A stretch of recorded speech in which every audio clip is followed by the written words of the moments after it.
ಇಷ್ಟು ರುಚಿ ರುಚಿಯಾಗಿರುವಂಥ ಒಂದು ಅಕ್ಕಿ ಹುಗ್ಗಿನ ಯಾವತ್ತಾದ್ರು ತಿಂದಿದ್ದೀರಾ ನೀವು? ನೋಡಿ ನಾನು ಮಾಡಿ ತೋರಿಸ್ತೀನಿ. ಕೊನೆಯವರೆಗೂ ಈ ವಿಡಿಯೋ ನೋಡಿ. ಅದು ಇದನ್ನ ಕೊಬ್ಬರಿ ಹಾಲಿನ ಜೊತೆ ಮಾಡ್ಕೊಂಡು ತಿಂದ್ರಂತೂ ಇನ್ನೂ ರುಚಿ ಡಬಲ್ ಆಗುತ್ತೆ ಇದ್ರದ್ದು. ಇದಕ್ಕೆ ಬೀಜ ಯಾವುದು ಅಂತ ನನಗೆ ಕಮೆಂಟ್ ಮಾಡಿ ನೀವು. ಅದರಲ್ಲಿ ಬರ್ದಿದ್ದೀನಿ, ಆದ್ರೂ ನೀವು ಒಂದ್ಸಲ ಕಮೆಂಟ್ ಮಾಡಿ ತಿಳಿಸಿ ನನಗೆ. ನೀವು ನೋಡಿದ್ದೀರಾ ಇಲ್ವಾ ಅಂತ, ಈ ಥರದ ಬೀಜಗಳನ್ನು ನೀವು ನೋಡಿರಾ ಇಲ್ವಾ ಅಂತ ಕಮೆಂಟಲ್ಲಿ ತಿಳಿಸಿ.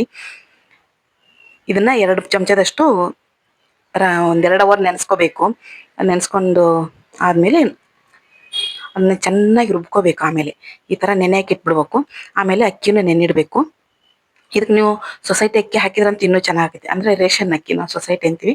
ರೇಷನ್ ಅಕ್ಕಿ ಹಾಕಿದ್ರಂತೂ ಇನ್ನೂ ಮೆತ್ತಗೆ ಚೆನ್ನಾಗಿ ಬರುತ್ತೆ ಅದು.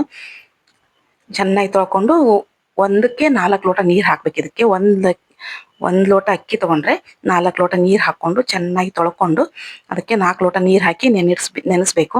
ಆಮೇಲೆ ಒಂದು ಅರ್ಧ ಗಂಟೆ ನೆನೆಸಿದ್ರೆ ಸಾಕಿ ಅಕ್ಕಿನ. ಉಪ್ಪು ಇದರಲ್ಲಿ ಹಾಕೊಂಡ್ಬಿಡ್ಬೇಕು ಎಷ್ಟು ಬೇಕಷ್ಟು. ಮತ್ತು ಆಮೇಲೆ ಬೇಕು ಅಂದರೆ ಎಕ್ಸ್ಟ್ರಾ ಸ್ವಲ್ಪ ಹಾಕೋಬಹುದು. ಇದು ಕುಸುಬಿ ಅಂತ, ಇದು ಆರೋಗ್ಯಕ್ಕಂತೂ ತುಂಬ ಒಳ್ಳೇದಿದು. ಎಷ್ಟು ಒಳ್ಳೇದಂದರೆ ನಮ್ಮ ದೇಹದಲ್ಲಿ ಕೊಲೆಸ್ಟ್ರಾಲ್ ಇರುತ್ತಲ್ಲ, ಆ ಕೊಲೆಸ್ಟ್ರಾಲನ್ನು ಕಡಿಮೆ ಮಾಡೋ ಮಟ್ಟದಲ್ಲಿ ಆರೋಗ್ಯಕ್ಕೆ ಒಳ್ಳೇದಿದು. ಅಷ್ಟೊಂದು ಉಪಯುಕ್ತವಾದಂಥ ಬೀಜ ಅಂತಲೇ ಹೇಳ್ಬೋದು. ಹಾಗೆ ನಮ್ಮ ಹೃದಯಕ್ಕೂ ಒಳ್ಳೇದು. ನಮ್ಮ ಉತ್ತರ ಕರ್ನಾಟಕ ಸೈಡ್ ಕುಸುಬೆ ಎಣ್ಣೆ ಅಂತೇಳಿ ಉಪ್ಪಿನಕಾಯಿಗೆ ಅದಕ್ಕಾಗಿನ ತಂದು ಹಾಕ್ತೀವಿ ನಾವು. ಅಂದ್ರೆ ಉಪ್ಪಿನಕಾಯಿಗೆ ಅಷ್ಟೇ ಅಂತಲ್ಲ, ಪ್ರತಿದಿನನೂ ಬಳಸಕ್ಕೂ ತಂದು ಯೂಸ್ ಮಾಡ್ತೀವಿ ನಾವೆಲ್ಲ ಮನೆಯಲ್ಲಿ.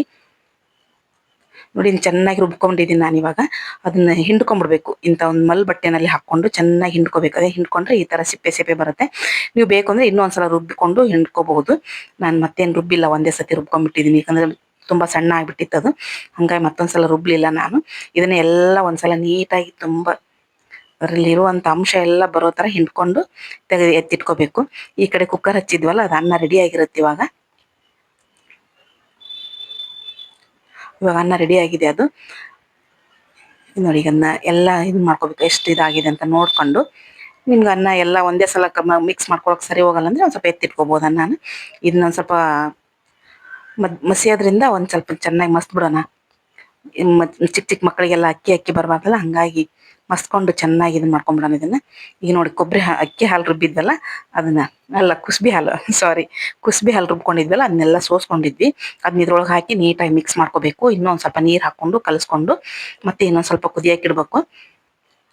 ಇದಕ್ಕೊಂದು ಎಲೆ ಹಾಕ್ತೀನಿ ನಾನು. ಈ ಎಲೆ ಹೆಸರು ಅದೇನಾದರೂ ಗೊತ್ತಿದ್ರೆ ಕಮೆಂಟ್ ಮಾಡಿ. ಅಂದರೆ ಇದು ಬೀ ಲೀಫ್ ಅಲ್ಲ, ಪಲಾವ್ ಎಲೆ ಅಲ್ಲ. ಇದು ಯಾವುದಂತ ಕಮೆಂಟ್ ಮಾಡಿ ನನಗೆ. ನಿಮ್ಗೆ ಗೊತ್ತಿಲ್ಲ ಅಂದರೆ ಕೇಳಿ, ನಾನು ನೆಕ್ಸ್ಟ್ ವಿಡಿಯೋದಲ್ಲಿ ಹೇಳ್ತೀನಿ ಇದು ಯಾವ ಎಲೆ ಅಂತ.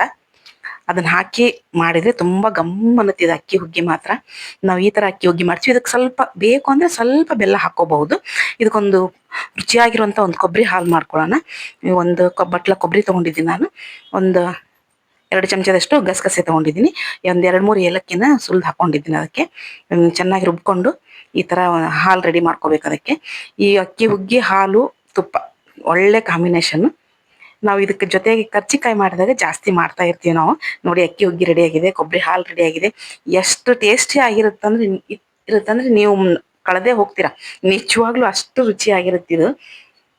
ನೋಡಿ, ಈ ಹದಕ್ಕೆ ಬರ್ಬೇಕದು ಅಕ್ಕಿ ಹುಗ್ಗಿ. ಇಷ್ಟು ಸಾಕು. ಮತ್ತು ಇದಕ್ಕಿಂತ ಮೆತ್ತಗೆ ಮಾಡಿದ್ರೆ ಚೆನ್ನಾಗಿರಲ್ಲ. ಇದು ಕರೆಕ್ಟ್ ಆಗಿದೆ ಇವಾಗ, ಒಳ್ಳೆ ಹದವಾಗಿದೆ ಇವಾಗ. ಅದಕ್ಕೆ ಕೊಬ್ಬರಿ ಹಾಲು ಹಾಕ್ಕೊಳ್ಳೋಣ. ಕೊಬ್ಬರಿ ಹಾಲು ಹಾಕ್ಕೊಂಡ್ರೆ ಚೆನ್ನಾಗಿದೆ, ರುಚಿ ಆಗುತ್ತೆ ಇದಕ್ಕೆ. ಇನ್ನೊಂದು ಏನಾದರೂ ಬೇಕು ಅಂದರೆ ಸೈಡಿ ಪಲ್ಯ ಮಾಡ್ಕೋಬಹುದು. ನಾನು ಏನು ಮಾಡಿರಲಿಲ್ಲ, ಬರೀ ಉಪ್ಪಿನಕಾಯಿ ಒಂದೇ ನೆಂಚ್ಕೊಳಕ್ಕೆ ಹಾಕ್ತಾ ಇದ್ದೀನಿ. ನೋಡಿ, ಈ ಥರ ತುಪ್ಪ ಹಾಕ್ಕೊಂಡು ಅಕ್ಕಿ ಹುಗ್ಗಿ ಕೊಬ್ಬರಿ ಹಾಲು ಉಣ್ತಾ ಇದ್ರೆ ಸ್ವರ್ಗಕ್ಕೆ 3 ಗೇಣು ಅಂತಲೇ ಹೇಳ್ಬಹುದು.